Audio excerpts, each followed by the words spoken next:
అదే RTV app వార్తల్ని క్షణాల్లో చదివే అవకాశం ఉంటుంది. ఒక న్యూస్ పేపర్, ఒక టెలివిజన్ ఛానల్ మీ చేతుల్లో ఎప్పుడు ఉంటాయి. సైదాపురం గ్రామం అరుంజ్యోతి వార్డుకి చెందిన వారిని రెవెన్యూ పరంగా మలకలపోల రెవెన్యూ ఇక్కడ మాకు తలా 2 ఎకరాలు ముగ్గురు వ్యక్తులు మేము పెంచిలేయ నక్కినపోయిన వెంకటేశ్వర్లు మల్లారు పెంచిలేయ వరికోటి శంకరయ్య అనే వ్యక్తులు మాకు పట్టా పాస్బుక్లు అన్నీ తీసుకొని మేము వ్యవసాయం చేసుకుంటుంటే పోలీసు సిబ్బందిని పెట్టుకొని కర్రలపూడి హరిప్రసాద్ అనే వ్యక్తి మా మీదకి ప్రతి పని చేసేటప్పటికి అడ్డుగోలుగా నిలబడి మమ్మల్ని ఇబ్బందులకి గురి చేస్తూ ఉన్నారు. మేము ఏ పని చేయాలన్నా పోలీసుల సిబ్బందిని పంపించేది, మిమ్మల్ని స్టేషన్కి రమ్మంటున్నారు ఎస్ఐ గారు అని చెప్పి మమ్మల్ని అనుక్షణం ఇబ్బందులకి గురి చేస్తూ ఉన్నారు. మేము దయచేసి మీ రెవెన్యూ పరంగా మాకు న్యాయం కల్పించాలని మేము వేడుకుంటున్నాం. మేము గత 2009 నుంచి మేము వ్యవసాయం చేసుకుంటూ ఉన్నాము. అప్పుడు ఇట్లానే పోలీసు సిబ్బందిని పెట్టుకొని నిమ్మ చెట్లు రేతరి తొలగించడం జరిగింది. కానీ ఇప్పుడు గతంలో ఎంఆర్ఓని మా బాధ అంతా ఎన్నిగించుకుంటే మాకు చూసి ఇవన్నీ పరిశోధన చేసి మాకు పట్టాలు కల్పించాడు. పట్టాలు కల్పించినా కానీ మాకు అన్ని అధికారాలు ఉన్నా కానీ మా మీదకి దాడులకి అయితే మాత్రం వీళ్ళు పోలీసులను ఎంట పెట్టుకొని హరిప్రసాద్ అనే వ్యక్తి అనుక్షణం మా మీదకి దాడికి పంపిస్తూ ఉన్నాడు. నిమ్మ చెట్లు వేసుకొని సాగు చేసుకుంటూ ఉన్నాం ట్యాంకర్ పెట్టుకొని. వీళ్ళ వల్ల మేము వేరే పని కరెంటు తెచ్చుకునే పరిస్థితి లేక రోజు ట్యాంకర్ పెట్టుకొని నీళ్లు తోలుకొని చేసుకుంటా ఉన్నాం సార్. అదే ఆ కర్లపూడి అతనికి అడంగల్లో పేరు లేకపోయినా ఏమీ లేకపోయినా పోలీసులు వచ్చి దౌర్జన్యం చేస్తున్నారు. దేనికంటే అడిగితే ఈ పట్ట అతను అక్కడికి వచ్చి కేసు పెట్టారు అది ఇది అని చెప్పి చెప్తున్నారు సార్. మేము దళితులని ఈ విధంగా కర్లపూడి హరిప్రసాద్ అనే వ్యక్తి పోలీసులను అడ్డు పెట్టుకొని ఈ విధంగా మమ్మల్ని ఇబ్బంది పెట్టి అసలు మీకు ఎలా వచ్చిందని అడుగుతున్నాం సార్. మాకు ఎలా వచ్చింది ఎంఆర్ఓ ఇస్తే కదా మాకు వస్తుంది. కావాలంటే రెవెన్యూ అడుక్కోమని సార్. ఏదైనా కానీ సివిల్ పరంగా ఇప్పుడు వాళ్ళు వచ్చి మమ్మల్ని ఇబ్బంది పెట్టచ్చా? పోలీసులు పెట్టకూడదు. కానీ ఎందుకు వచ్చి పెడుతున్నారంటే మాకే అర్థం కావట్లేదు సార్ విషయం. మీరు నాకు టైం వచ్చినప్పుడు నేను మాట్లాడతాను అని ఎస్ఐ గారు మమ్మల్ని అన్నారు సార్. నిన్న గోయింగంతలు గుర్తు చేస్తారని సార్ మమ్మల్ని కేసులో ఇరికిస్తానని చెప్తున్నారు సార్. నా పేరు గంగాధర మైదిగా సైదాపురం ఎంఆర్పిఎస్ బృందంలో పనిచేస్తున్నాను. మేము ఇక్కడ ఎందుకు వచ్చామంటే ఇక్కడికి నక్కిమణి వెంకటేశ్వర్లు మల్లాపు చిన్న పెంచలయ్య వరికోటి శంకరయ్య వీళ్ళకి గతంలో పట్టా వచ్చింది. ఇక్కడ మా సర్వే నెంబర్ 500 భిన్నం 1-2B భిన్నంలో వచ్చింది. ఇది వచ్చిన తర్వాత మేము ఎంఆర్ఓ మేడం అక్కడికి వెళ్ళిన తర్వాత ఆయన చెప్పిన విధం ఏంటంటే మీకు మీ పని మీరు చేసుకొని లెక్కలో చెప్పింది. కానీ ఇక్కడ కట్లపూడి వరప్రసాద్ అనే అతను ఈ ఊరు కాదు ఈ జిల్లా కాదు అతనిది. కానీ అతను 16 ఎకరాలని చూపిస్తానని చెప్పి చెప్తున్నారు. 17.5 ఎకరా అది పోలీసు బృందం చెప్తుంది. పోలీసు వాళ్ళు చెప్తుంటే కట్లపూడి వరప్రసాద్ చెప్పి అతను నమ్మి ఈ లెక్క వస్తున్నారు. ఎంఆర్ఓ మేడం రెవెన్యూ డిపార్ట్మెంట్ రావాలి అడిగి యాక్చువల్లీ ఇది మీది కాదు మీరు లేచిపోండి అని.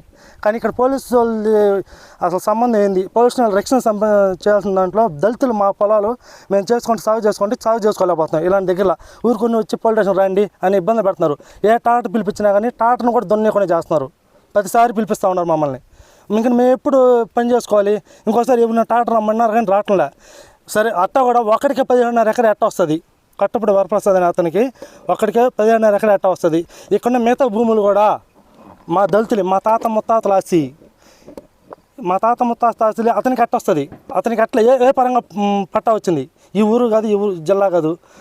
ఇదే ఇక్కడ మిగతా భూములు కూడా మాకున్న దళితులు సాగు చేసుకుంటూ మేము జీవనం సాగిస్తున్నాం. ఇక్కడ ఏదైనా ఉంటే అది రెవెన్యూ డిపార్ట్మెంట్కి వచ్చి ఏదైనా తనిఖీ చేసుకోవాలి. కానీ ఎంతసేపటికి పోలీసు శాఖని పిలిపించి మమ్మల్ని ఇబ్బంది పడ్డాయింది.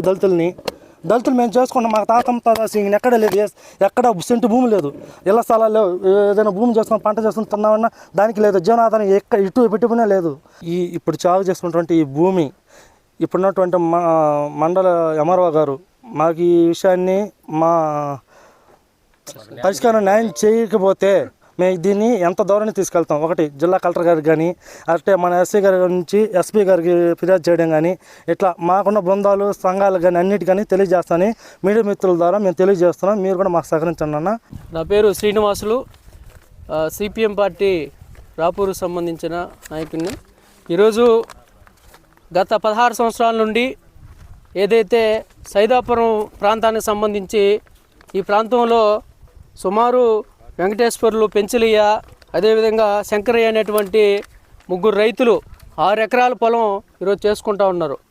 మరి చేసుకుంటా ఉంటే దీనికి సంబంధించి కొంతమంది పెత్తందారులు మొత్తం ఈ ప్రాంతం మొత్తం కానీ మనం కానీ చూసుకున్నట్లయితే 18 ఎకరాల పైగా ఈరోజు దుర్మార్గంగా ఆక్రమించి చేసే పరిస్థితి కూడా జరిగింది.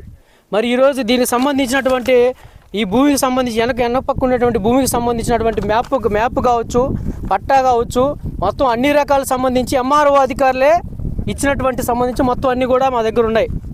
కానీ గత 15 రోజుల నుంచి పోలీసు అటు ఇటుగా వాళ్ళు ఇష్టం వచ్చినట్టుగా ఇష్టానుసారంగా ఈరోజు రోజుకి 7 మంది పోలీసులు వచ్చి తంతి నాడితే మీ మీద కేసులు పెడతాం, నిమ్మ చెట్లు వేసుకునే దానికి లేదు, దున్నించినటువంటి ట్రాక్టర్ల మీద డ్రైవర్ల మీద కేసు పెట్టే పరిస్థితి, తాళాలు లాక్కునే పరిస్థితి, ఇలాంటి దుర్మార్గమైన పరిస్థితి ఈరోజు సైదాపురంలో ఉన్నటువంటి పోలీస్ అధికారులు మంచి పద్ధతి కాదు.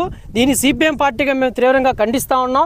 మరి ఇప్పటికైనా సరే ఉన్నటువంటి ఎంఆర్ఓ గారు ఖచ్చితమైనటువంటి స్పష్టమైనటువంటి ఈ జీవో నెంబర్కు సంబంధించి ఈ సర్వే నెంబర్కు సంబంధించినటువంటి ఈ యొక్క సైదాపురం ప్రాంతానికి సంబంధించినటువంటి ఈ ప్రాంతంలో ఏవైతే ఉన్నాయో పేదలు, ఎస్సీ వర్గానికి సంబంధించినటువంటి పేదలు అనేక సంవత్సరాల నుంచి చేసుకుంటూ ఉన్నారు. మరి ఈరోజు ఎంఆర్ఓ గారు కొంతమందిని ఇక్కడ అధికారులు పంపించి విఆర్ఓ గారు అందరూ కూడా వచ్చి దుర్మార్గంగా మీ ఈ తంతు మొత్తం పెరికేసిండి, మీరు ఇక్కడ సాగు చేసుకునే లేదు అనేటువంటి చెప్పడం మంచి పద్ధతి కాదు. ఇప్పటికైనా సరే ఎంఆర్ఓ గారు అట్లాగే అధికారులు వెంటనే స్పందించి ఉన్నటువంటి వీళ్ళు ముగ్గురు కూడా న్యాయం చేసి పొలాన్ని వాళ్ళకి అప్పచెప్పాలి. లేని పక్షంలో సిపిఎం పార్టీ నెల్లూరు జిల్లా వ్యాప్తంగా కూడా పెద్ద ఎత్తున ఆందోళన చేస్తాం. సిపిఎం నాయకత్వం మొత్తం దళిత సంఘాలు అన్ని సంఘాలు కూడా కలుపుకొని పెద్ద ఎత్తున ఎస్సీ ఎస్టీలు అందరి కోసం కూడా మేము నిలబడతామని చెప్పి ఈ సందర్భంగా మేము డిమాండ్ చేస్తా ఉన్నాం. తెలుగులో ఫాస్టెస్ట్ న్యూస్ ఇప్పుడు కొత్త అవతారంలో 5 సెకండ్లోనే పూర్తి వార్తా సమాచారం మీ చేతిలో. సోషల్ మీడియా ట్రెండ్స్ మీ కళ్ళ ముందుకే live TV and voice search ఆప్షన్స్తో ఇప్పుడే డౌన్లోడ్ చేయండి. యాప్ లింక్ డిస్క్రిప్షన్లో ఉంది.